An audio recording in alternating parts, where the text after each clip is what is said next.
Did you know that Dubai has the world's largest 3D printed building? And that it also has the world's first underwater resort hotel rooms? Dubai is among the top architectural and business hubs in the world. Yet there are serious issues that go along with building there.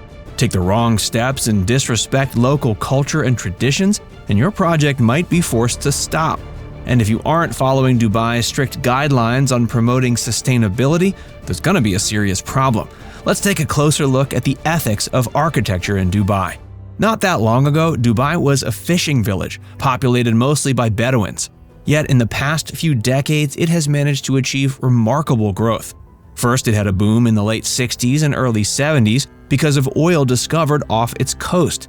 By 1975, it had grown in population by 300%. And in the last 3 decades, that trend has continued, with Dubai's population growing nearly 600% over these 3 decades. Amazingly, oil only accounts for 1% of the economic growth in these last 30 years. Most of the success has come from its role as a trading port on the Persian Gulf. It's taken advantage of becoming the busiest port in the Middle East by developing a thriving city that's now a major global business hub. They also offer excellent tax breaks and customs benefits for investors and no restrictions on companies owned by foreigners. And its balmy climate and proximity to most European nations has made it a hub for luxury tourism too. In a nutshell, Dubai is a place with tons of money flowing through it and tons of people around. As such, it's had a serious need for architectural advancement in the past 30 years. It has done so in spades and has the third most skyscrapers of any city in the world. Huge buildings and attractions like the world's tallest building, the Burj Khalifa, and the spectacle that is the Palm Jumeirah have put Dubai on the map as one of the premier spots on the planet for incredible architecture. And yet, there is a flip side to that coin that is less appealing and often quite troublesome. For example, at the Burj Khalifa, there is a facade of overwhelming wealth, glitz, and glamour. And yet, the city lacks the municipal sewage system to accommodate the sheer tonnage of waste produced every day in the Burj. As such, they literally have to have much of their sewage hauled away in trucks. Reportedly, every day hundreds of trucks line up to take it away, and that process can only go so fast. Sometimes it takes up to a day for a truck driver to get to the front of the line simply to haul away sewage. Sewage is far from the only environmental issue that builders have to consider. In the modern era, there's a premium on building with sustainability at the forefront of design. And to be fair, Dubai has, in many ways, led the world in this charge. This is doubly impressive, considering that in the middle of the desert, it's a lot harder to achieve the same kind of sustainable buildings of other climates. But buildings like the Burj Khalifa are leading the charge in many ways. It's covered in solar panels that heat more than 140,000 liters of water within the building daily. It obviously has to use a ton of AC to keep the building cool, but they also recycle the condensate from AC units, which is then used to cool the potable water from the local water authority. That water is also then collected in a tank for use on the landscaping for the building.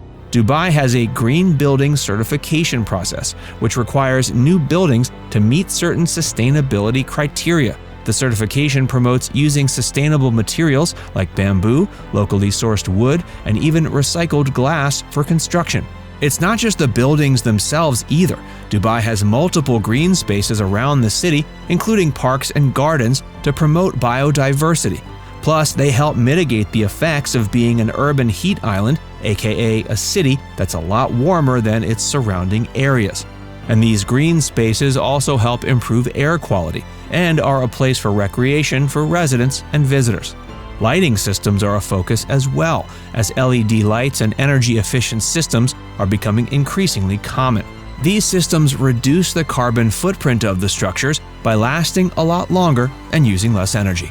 There are still builders who might be putting on a bit of a show of their conservation efforts and building structures that don't actually meet the accepted targets for sustainability.